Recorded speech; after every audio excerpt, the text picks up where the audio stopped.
पराशर ने कहा, हे मैत्रेय, इस प्रकार वामदेव ने अमृत रूप वचन सुनकर रहुगण राजा कृतकृत्य होकर वामदेव के सामने स्वतंत्र मनवांछित स्थानों में विचरने लगा। अब इसका क्या मतलब है कि वो उनकी दृढ़ता हो गई अपने स्वरूप में। उसके बाद वो जहाँ मर्जी जाए, फिर तभी वो अपने मन वांछित स्थानों में विचरने लगे और वामदेव जड़ भारत भी चले गए। हे मैत्रेय, पुनः जड़ भारत विचरता हुआ अपने जन्म स्थान को आए जड़ भरत को देखकर माता पिता ने मोह कर कंठ लगाया और भाइयों ने भी प्रीति कर ऐसा समझा कि जड़ है तो भी हमारा भाई है। जड़ भरत को मीठा भोजन दिया। पीछे पिता हाथ पकड़कर एकांत स्थान में ले जाकर प्रीतिपूर्वक पूछने लगा, हे पुत्र, वचन क्यों नहीं कहता? तुझको किसी का भय है? वो उन्होंने मौन ले लिया था ना, बोलना बंद कर दिया था।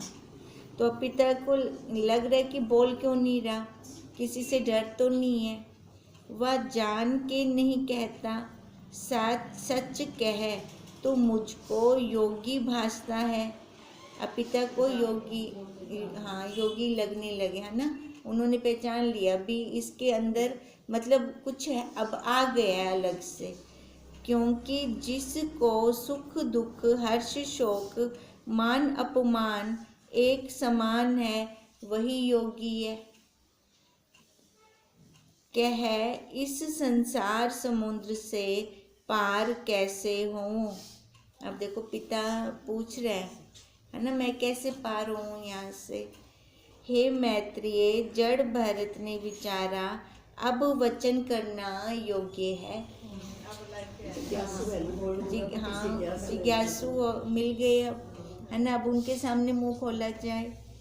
तब पिता का वचन सुनकर हंसा, पुनः रुदन करने लगा।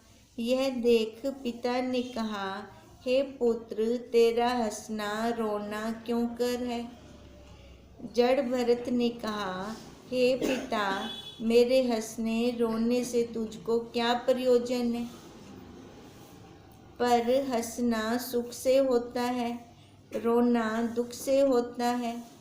सुख दुख दोनों पुण्य पाप रूप कर्म से होते हैं। पुण्य पाप रूप कर्म इस देह से होते हैं। देह उपलक्षित सर्व जगत जान लेना और देह रूप जगत अपने सतचित आनंद स्वरूप के अज्ञान से होता है। देखो, अब हम सच्चित आनंद रूप मतलब जानेंगे तो कैसे जानेंगे? इस आकार से, देह से जानेंगे। तो अब जितना भी है, तो उन्होंने बोला ना, उपलक्षित इस देह से जान लेना, है ना। अब उपलक्षित देह से हम क्या जाने? लक्ष्य को जाने, अपने स्वरूप को जाने, है ना। अब वही हमें जानना है। तभी कह रही हैं, देह रूप जगत अपने सतचित आनंद स्वरूप के अज्ञान, अब अगर अज्ञान से होता है। अब मैं अगर देह मान रही हूँ तो इसका मतलब है मेरे को अपने स्वरूप का ज्ञान नहीं है ना। मैं भी सच्ची, मेरे वाले भी सच्चे, तो ये अज्ञानता है मेरी। सो अज्ञान अपने सतचित आनंद स्वरूप के ज्ञान से दूर होता है। इससे हे पिता, स्वतः ही वार पार से रहित अपने स्वरूप को जान। अब पिता को, अब उन्होंने बोला ना, पिता ने जड़ भरत को क्या कहा, भी तू क्यों रोने लगा है ना। तो अब उन्होंने क्या कहा कि सुख दुख इस देह का है, रोना हंसना इस देह का है, मेरा तो है नहीं, मैं इससे परे हूँ। अब मैं जिसको जान रहा हूँ, है ना, वो मेरे को जान रहे भी मैं रोंदा पिया। जड़ भरत को मतलब पिता ने ये क्वेश्चन ये किया ना, भी तू क्यों रो रहा है, तो वो इस शरीर को लेकर उन्होंने क्वेश्चन किया। अब जड़ भारत कह रहे हैं मैं तो करण रोंदा ही कहनी, शरीर से ऊपर उठ के कह रहे हैं। हाँ, वो शरीर से ऊपर उठ के कह रही हैं भी जानना है तो अपने स्वरूप को जान। इससे हे पिता स्वतः ही वार पार से रहित अपने स्वरूप को जान, जो हंसना रोना रूप संसार समुद्र से पार होवे, अन्यथा ना होवेगा। है भी यही बात है ना। अगर हम पार होना चाहते हैं यहाँ से संसार से, अब संसार बाहर नहीं है, ये शरीर है, अगर हम यहाँ से उठना चाहते हैं तो अपने स्वरूप को जानना बहुत जरूरी है। अगर हमें अपने स्वरूप का ज्ञान नहीं होता तो फिर ये चक्कर तो चलता ही रहेगा, ये कभी खत्म नहीं होगा ये चक्कर। जैसे घटाकाश स्वतः ही घट रूप समुद्र के वार पार से रहित है, घट दृष्टि से नहीं। घटाकाश घड़े का आकाश स्वतः ही घट रूप समुद्र के वार पार से रहित है। अब घड़े के आकाश को घड़ा बांध नहीं सकता,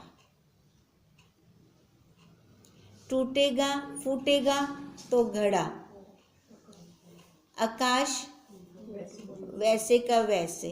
तभी कह रहे हैं वो घट रूप समुद्र के वार पार से रहित है। कौन? घटाकाश, घड़े का आकाश है ना। ऐसे वो साक्षी, वो ब्रह्म, वो आत्मा इससे परे है, इस घड़े से परे है। हम अपने आप को ये घड़ा न माने, हम ये शरीर न माने अपने आप को, है हम वास्तव में वही आकाश, वही साक्षी, वही ब्रह्म। अब अगर वही मानते हैं तो हम पार हो जाएंगे। अगर घड़े की दृष्टि से देखते हैं तो पार नहीं हो पाएंगे। वो अब तक हम पार नहीं हुए, इसका कारण ही यही है कि हमने अपने आप को घड़ा मान रखा है, साक्षी तो माना नहीं। घड़ा मानते हैं तो कहीं ना कहीं कुंडी फंस जाती है, कहीं ना कहीं हम रुक जाते हैं।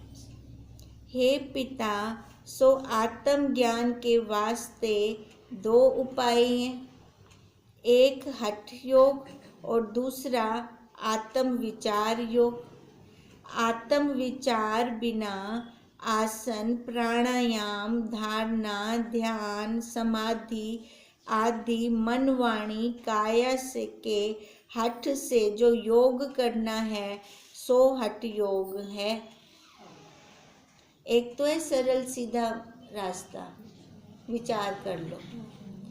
एक है हठ योग। हठ योग में पहले तप करूँगा, कर्म करूँगा, है ना, धारणा ध्यान समाधि करूँगा, फिर जाके वो हमें प्राप्त होगा। ठीक है। पर देखो अब जिनका पिछले जन्म में हुआ पड़ा है सारा कुछ, नर्सरी वाली क्लासें जो पढ़ी बैठे हैं, है ना, वो तो सीधा आ जाएंगे आत्म विचार में। और जिनका अभी रहता है, भले वो आत्म विचार में हो, फिर भी ना उनके चलेगा उसी मार्ग से। तो इसमें हमें शर्म नहीं करनी चाहिए। अगर हमें, क्योंकि देखो हम अपने साक्षी स्वयं में, अगर हमारा नहीं चलता ना तो हम नर्सरी क्लास से चलें, स्टेप बाय स्टेप चलें तो हम जल्दी पहुंच जाएंगे। अब नर्सरी का बच्चा ये 10वीं की या 12वीं की क्लास की बुक लेके बैठा रहेगा, कभी पार नहीं कर पाएगा। उम्र उसकी शरीर की ऐसे बीत जाएगी पर वो पार नहीं कर सकेगा, उसको क्लास को पास नहीं कर सकेगा। तो अगर वो स्टेप से चलेगा तो बहुत जल्दी क्लियर कर जाएगा, है ना। तो इससे हमें शर्म नहीं करनी चाहिए, क्योंकि हमें खुद पता चलता है मैं रुक रही हूँ कि नहीं रुक रही, मेरे को ये दुख सुख भान हो रहा है कि नहीं हो रहा। जितना हम अपने बारे में अच्छे से जानेंगे इतना सामने वाला नहीं जान सकता ना। तो हम अपने आप के साथ ईमानदारी करें। अगर हम अपने आप के साथ ईमानदारी करते हैं तो निकल जाएंगे। अगर लोक दिखावा में रह गए फिर नहीं निकल पाएंगे। सो आत्म ज्ञान के दो उपाय हैं, वास्ते दो उपाय हैं। एक हठ योग है, दूसरा आत्म विचार योग है। आत्म विचार बिना आसन, प्राणायाम, धारणा, ध्यान, समाधि आदि मन, वाणी, काया के हठ से जो योग करना है सो हठ योग है। पर शरीर और शरीर के कर्तव्य सर्व मिथ्या है ना। करेंगे तो ये हठ योग शरीर से, पर ये मिथ्या है। जब शरीर मिथ्या है, शरीर से किया गया कार्य वो सत्य थोड़ी होगा, वो भी मिथ्या होगा। अनात्मा मिथ्या से जो उत्पन्न होता है सो सच नहीं होता, मिथ्या ही होता है। समाधि से आदि लेके मल त्याग पर्यंत सर्व कायिक, वाचिक, मानसिक क्रियाओं को अनात्म धर्म जानना। देखो अब क्या कह रहे हैं, समाधि और मल त्याग करना को एक कर दिया। क्यों? देह के कर्म है ये। अब समाधि से भी ऊपर उठा रहे हैं हमें, काम बिठा रहे हैं सीधा। तू विचार कर, सीधा तू विचार कर, विचार करने से तू जल्दी निकल जाएगा। मन क्रियाओं को, मानसिक क्रियाओं को अनात्म धर्म जानना और मन वाणी के गोचर सर्वदृश्य वर्ग को असत, जड़, दुख रूप जानना। अब मन से भी हमारे बहुत कर्म होते हैं, है ना।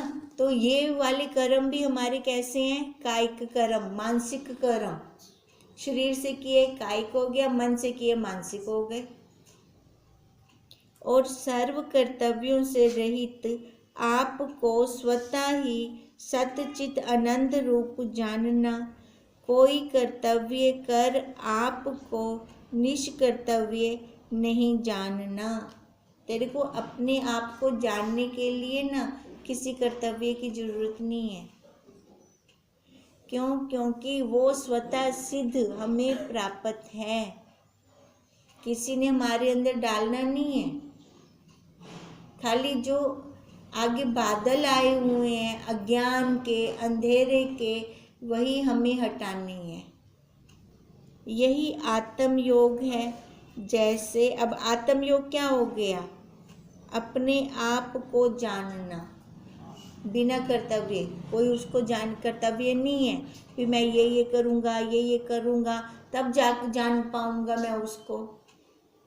जैसे स्वतः ही जगत के सर्व कर्तव्यों से रहित सूर्य का स्वरूप दहकता, उष्णता, प्रकाशता, असंगता जानना। अब मिलान किसके साथ कर रहे हैं? सूर्य के साथ। अब आंधी हो, तूफान हो, जो कुछ मर्जी हो, सूरज ने आना है, उसने अपना प्रकाश देना है ना। और किसी के साथ मिलना भी नहीं है। उसने ये भी नहीं देखना भी ये मेरे को पत्थर मार रहा था तो इसको प्रकाश ना दूं मैं, ये मेरे को जल चढ़ा रहा था तो इसको मैं ज़्यादा प्रकाश दे दूं। उसके लिए कोई भेदभाव नहीं है। अब ऐसे उस साक्षी का किसी के साथ भेदभाव नहीं है। ये भेदभाव कैसे हो जाता है? शरीर के साथ जुड़ जाते हैं, है ना। तब उसके भेदभाव हम सामने से कर लेते हैं। फिर पिता ने कहा, हे पुत्र, मैं पापी कैसे आत्मयोगी हूँ। अब वो अपने आप को पापी मान रहे हैं। हमारा भी बहुतों का प्रश्न होगा, है ना। अब पहले वाले कर्म तो हमारे ऐसे थे, अब मेरा कल्याण कैसे होगा? अब जैसे पिता ने कहा, मैं पापी कैसे आत्मयोगी हूँ। जड़ भरत ने कहा, तू चैतन्य तीनों काल विषय पाप रूप मल से स्वतः ही रहित है। तू थोड़ी है, स्वरूप में पाप है ही नहीं। हाँ, स्वरूप में कहाँ है पाप? वो है ही नहीं। चैतन्य तीनों काल विषय, किसी भी काल में, किसी भी समय में उसके अंदर पाप है ही नहीं।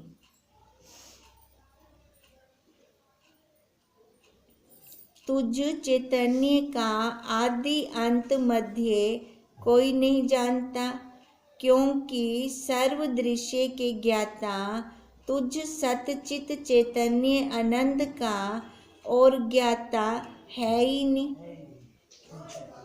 है ना। इस साक्षी का और साक्षी कौन है? उपदेष्टा, जैसे वही उपदेष्टा। उपदृष्टा कहाँ होगा? वो तो स्वयं सिद्ध है, इसका कोई है ही नहीं। तो फिर आप नहीं, कई बार आप उपदेष्टा कहते हो ना। वो उपदृष्टा भी तो हमारे जान जो जनवार है, उपदृष्टा को भी तो जनवार है ना। पहले दृष्टा तो बने, दृष्टा के बाद उपदृष्टा, उपदृष्टा के बाद वही अपना स्वरूप। तो वहाँ तो कुछ बोल है ही नहीं। ये तो जानने के लिए है, तभी वो कह रहे हैं क्योंकि सर्व दृश्य के ज्ञाता, अब सर्व दृश्यों को जानने वाला मैं ज्ञाता, मुझ सच्चित आनंद का और ज्ञाता है नहीं, जो तेरा और ज्ञाता माने। पिता को कह रहे हैं ना, अब तेरा और ज्ञाता वही जो मेरा है वो तेरे कोल भी है ना। ब्याह तेरा कोई ज्ञाता था है कहना ना अलग। तो सो वह तुझ सत चित आनंद से भिन्न असत जड़ दुख रूप होवेगा। अगर मैं कोई और मानता हूँ ना, तेरे से अलग होएगा। वो जो अलग होएगा वो कैसा होगा? असत जड़ दुख रूप, है ना। ये आकार या कोई और आकार जो असत जड़ दुख रूप है, सो ज्ञाता हो ही नहीं सकता, उसको तो कोई ज्ञान ही नहीं है। इससे हे पिता, तुझ चैतन्य विषय पाप किसने देखा? उन्होंने कहा ना, मैं पापी कैसे आत्मयोगी हूँ। अब वो क्या कह रहे हैं? तेरे अंदर पाप है ही नहीं, है ना। तो ये जानेगा कौन कि तू पापी है? जब पाप ही नहीं है तो खुद ये जड़ तो है ही नहीं। अगर इससे अलग अपने आप को कुछ मानता है ना, तो असत जड़ दुख रूप ही होएगा। अगर तो वही है फिर तो कह, पर तू साक्षी स्वरूप है तो उसमें तो पाप पुण्य है ही नहीं। पुण्य पाप के जानने वाले तुझ चैतन्य में पाप है ही नहीं। जान रहे हैं ना, अपने से अलग जान रहे हैं ना, मैं पापी। तो जड़ा तो कुछ जनवेंदा पे तो वो है। दुख के कारण नाम पाप है, सो सर्व दुख अहंकार से होते हैं। अब दुख की परिभाषा दे रही हैं। अब दुख कैसे, किस कारण से आता है? जब पाप बढ़ जाते हैं। और सो सर्व दुख अहंकार से होते हैं। पाप तो यही बढ़ गया ना सबसे ज़्यादा कि मैंने अपने आप को देह मान लिया, शरीर मान लिया। ये पाप हो गया, मेरा सबसे बड़ा पाप हो गया। अब ये जब शरीर माना, शरीर के साथ तो अहंकार भी आ गया। इस नाम रूप का, आकार का, उपाधि का कितने कितने अहंकार आ जाते हैं। सो सर्व दुख अहंकार से होते हैं। इससे पाप रूप अहंकार को त्याग। अब त्याग करना है तो किसका? अब वो कहते हैं ना, मुझ पापी का कैसे कल्याण हो। अब भाई एक तो पहले तो अपने आप को पापी मनना बंद कर। दूजा नंबर ए, अगर तू मंदा पी तक किडे खड़ा थी ते मंदा पी शरीर ते बैठते, तो इस अहंकार का त्याग कर जो निष्पाप होवे। ब्राह्मण ने कहा मैं जीव हूँ, जड़ भरत ने कहा तूने सत्य कहा है। वो आखदा मैं हाँ तो मनुष्य जीव हाँ, है ना, पाप पोंता चल से। अब जड़ भरत क्या कह रहे हैं, हाँ ठीक है, आपने सत्य कहा कि सर्व दृश्य को जिलाने वाले तुझ चैतन्य में मृत्यु नहीं। उन्होंने कहा ना मैं जीव हूँ, हाँ जी, जो जानता करे वो। हाँ, तो तभी वो कह रही हैं कि तूने सत्य कहा कि सर्व दृश्य को जिलाने वाले, तू जान रहा है ना, तुझ चैतन्य में मृत्यु नहीं है। जो जानता है, जानने वाला बैठा है, जो ज्ञान स्वरूप बैठा है, उसमें मृत्यु नहीं है। भला जो तू जीव ही है तो तेरा वर्ण आश्रम क्या है? ब्राह्मण ने कहा जीव विषय ब्रह्म आश्रम नहीं। जड़ भरत ने कहा हे पिता, जो जीव में वर्ण आश्रम नहीं तो पाप पुण्य जीव विषय कहाँ है? ब्राह्मण के घर जन्म हुआ था ना, अब ये तीसरा जन्म जड़ भरत का है ना, तो अब है तो वो ब्राह्मण, कुछ तो उनका होगा अच्छा कर्म, तभी वो पिता ने कहा कि जीव का तो वर्ण आश्रम ही नहीं है। फिर वहाँ से जड़ भरत जी ने पकड़ा, जब वर्ण आश्रम जीव का है नहीं तो पाप पुण्य कैसे लगेगा? जब तू आपको वर्ण आश्रमी मानता है तब ही है पाप पुण्य। वर्ण आश्रम जब मिथ्या है तब धर्म अधर्म कहाँ है? देखो, वर्ण आश्रम वाला मानेगा तभी पाप पुण्य होगा, और अगर वर्ण आश्रम मिथ्या है तो धर्म अधर्म भी फिर मिथ्या है, पाप पुण्य भी फिर मिथ्या है। जब धर्म अधर्म नहीं तो धर्म अधर्म का कार्य शरीर कहाँ है ना? जब पाप पुण्य ही कहनी तेरा शरीर कितना है, शरीर के अंदर है पाप पुण्य, हिंदी सामग्री ही है। शरीर बनना कैसे? पाप और पुण्य से बना ना, तो इसकी सामग्री ये जब तू शरीर वाला है ही नहीं तो यहाँ पे धर्म अधर्म भी नहीं है। जब शरीर नहीं तब जीव कहाँ? जब जीव नहीं तब ईश कहाँ? ईश्वर भी कहनी। इससे जीव ईश आदि सर्व जगत स्वप्नवत है। ये हम स्वप्न में जी रहे हैं, ये हमारा स्वप्न चल रहा है। एक तू ही चैतन्य स्वप्न दृष्टावत सत्य है। ब्राह्मण ने कहा जब सर्व मिथ्या है तो शरीर में जो शुभ अशुभ कर्म होता है तिसका फल सुख दुख कौन भोगता है? अब कर्म तो शरीर में हुआ, वो उनके अपने ब्राह्मणों वाले प्रश्न है ना, तो फिर वो सुख दुख कौन भोगेगा उसका? ब्राह्मण ने कहा जब सर्व मिथ्या है तो शरीर में जो शुभ अशुभ कर्म होता है तिसका फल सुख दुख कौन भोगता है? शरीर तो यहाँ ही भस्मीभूत हो जाता है। जड़ भरत ने कहा हे पिता, जैसे स्वप्न में शरीर आदि कर्म करते हैं और काल पाकर स्वप्न में ही शरीर आदि भोग भोगते हैं, जन्मते हैं, मरते हैं, अनेक क्रीड़ा करते हैं, परंतु स्वप्न दृष्टा चैतन्य असंग निर्विकार है। जाग जाए मतलब बस। अब देखो वो पिता क्या कह रहे हैं भी, उन्होंने बोला सुख दुख शरीर दे।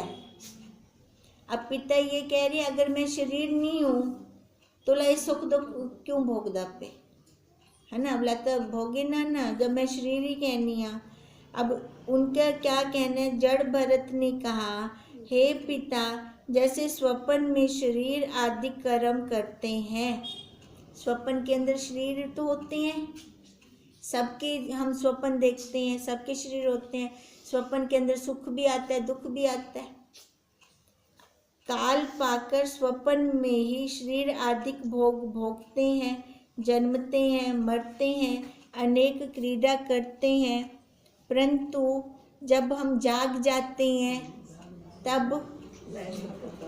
तब सारा शरीर खत्म, सारे लय हो गए। फिर हम भी भूल गए, हमने क्या कहा, ये तो स्वप्न था, उसी टाइम भूल गए हम। ठीक है, अब ऐसी कह रही हैं, परंतु स्वप्न दृष्टा चैतन्य असंग निर्विकार, जो जान रहा है वो तो अलग है ना। हे पिता, जो तू चैतन्य स्वप्न का दृष्टा था, सोई तू चैतन्य इस स्वप्नवत जागृत का भी दृष्टा है। जैसे स्वप्न के हम दृष्टा रहे, ऐसे ही इसके भी हम दृष्टा हैं, पर हम इसके दृष्टा नहीं रहते, है ना। स्वप्न को हम बहुत जल्दी कह देते हैं झूठ है, मिथ्या है, और भूल भी जाते हैं। पर इधर जो व्यवहार करते हैं वो भूलते भी नहीं है और उसको मिथ्या भी नहीं मानते, उसको सत्य मान लेते हैं। सोई तू सुषुप्ति मूर्छा का भी दृष्टा है, दृष्टा का भेद नहीं है। जैसे तू स्वप्न को देख रहा है, सुषुप्ति को देख रहा है, मूर्छा अपनी अवस्था को देखता है ना, दृष्टा तो तू उसका भी है। इससे तू आत्मा शुभ अशुभ से न्यारा है, शुभ अशुभ जो भी देखा सबसे न्यारा हो गया। अब ऐसे इस संसार में, इस शरीर के द्वारा जितने भी कर्म किए, चाहे वो अच्छे हैं चाहे वो बुरे हैं, अगर उनको मैं मानती हूँ ना, मैंने किया, तो कर्म लगेगा, पाप पुण्य लगेगा। अगर मैं मानूँ ही ना, मैं कितने, बोला पाप पुण्य लगता है, बोला लगता ही क्या नहीं। अब कितनी कीड़ी हमें पता भी नहीं होगा, ज्ञात भी नहीं होगा, पैरों के नीचे आ जाती होंगी, हमें पता भी नहीं चलता होगा। हमने कभी वहाँ ध्यान भी नहीं दिया, तो हमें कभी उसका भान भी नहीं हुआ। अगर कोई बड़ा कीड़ा या कोई और पैर के नीचे आ जाए और हमें भान हो जाए, सारा हाय हाय आज मेरे पैर तले चूहा आ गए, मन ने उठा लिया ना, कर्म बन गया, उठा लिया ना, वहाँ बन गया ना अपना कर्म। फिर यहाँ से तो उठना है, प्रकृति ने उसकी ऐसे, मैंने जानकर तो नहीं दिया ना पैर, प्रकृति ने उसकी मुक्ति ऐसी लिखी होगी। बस इतना कह के हम वहाँ से अलग हो जाएं, फिर हमें कुछ ना पाप लगेगा ना पुण्य लगेगा। अगर मैं बन, तो ऐसे ये एक उदाहरण है, ठीक है। ऐसे ही अगर मैं संसार में भी कोई कर्म कर रही हूँ, है ना, और वो मैं बन के कर रही हूँ, तो वहाँ पाप भी लगेगा, वहाँ पुण्य भी लगेगा। तू मैं बनते कर दी पी, तब भोग गोवी। अब कोई अच्छा कर्म किया, चार के अंदर वाहवाही नहीं हुई, बिना को तो पता नहीं लग गया, हाली लो मैं दसन की में, और दसन की इच्छा विच मैं बन गया बंदा, मैं बन गया, तो वहाँ पर उसके कर्म भी तो बन गए। अब बुराई को तो छुपाता है हर कोई, पर वो थोड़ी छुपन देंदा है। होंदे तो सीसी कैमरे में आ गए उनसे, आपा वहाँ पे बुरा भी बन गया। तुझे क्या भय है, दृष्टा का ही भेद है, इससे तू आत्मा शुभ अशुभ से न्यारा है। तुझे क्या भय है, सदा प्रसन्न हंसता रहे। अब क्या कह रहे हैं, उन्होंने बोला ना मैं पापी का कैसे कल्याण हो, तो क्या आख दे पे, तू माने ना अपने आप को, तू पापी है ना। तो वही है, तो वही है, वही सच्चिदानंद है, वही साक्षी है, वही ब्रह्म है। बस ये मानी मत, जो मानेगा सो फंसेगा। अगर हम माने ही ना, तो देखो मानना ये नहीं है भी जिथे अपना फायदा हो थी आप कहनी है इनसे, है ना, दूजे पासे आप बोला बनवनु, ऐसा भेद भी ना हो मन के अंदर। अगर मानना है अच्छा बुरा दोनों का ही त्याग हो, दोनों साइडों पे मैंने कुछ नहीं किया, फिर तो कल्याण होगा। पर ये है ना, बहुत बुद्धि वाला जीव है ना, ये देख लेता है कि था अपने ज़्यादा फायदा थी पे आप उतनी बन वे सूला, वहाँ बन के वाह ले लेंगे, है ना। जहाँ कुछ ऐसा कर्म हो गया लागता मैं तो हाँ ही कहना, मैं तो शरीर ही नहीं हूँ। तो देखो अगर ऐसे हम करते रहेंगे ना तो कल्याण तो होगा नहीं। इसमें हमने कल्याण भी किसका करना है? अपना अपना कल्याण करना है ना। तभी वो कह रही हैं भी पिता को भी तुझे क्या भय है, तू सदा प्रसन्न रह, हंसता रह। पिता ने कहा सदा यज्ञ आदि कर्म करता था। अब वो तो ब्राह्मण ही ना, वो किमें उनको छोड़े। सदा यज्ञ आदि कर्म करता था, तुम कहते हो कर कुछ नहीं। जड़ भरत ने कहा यज्ञ नाम विष्णु व्यापक वस्तु का है। यज्ञ क्या मतलब क्या? जो विश्व के अणु अणु में व्यापक है, सो व्यापक चैतन्य तू ही है।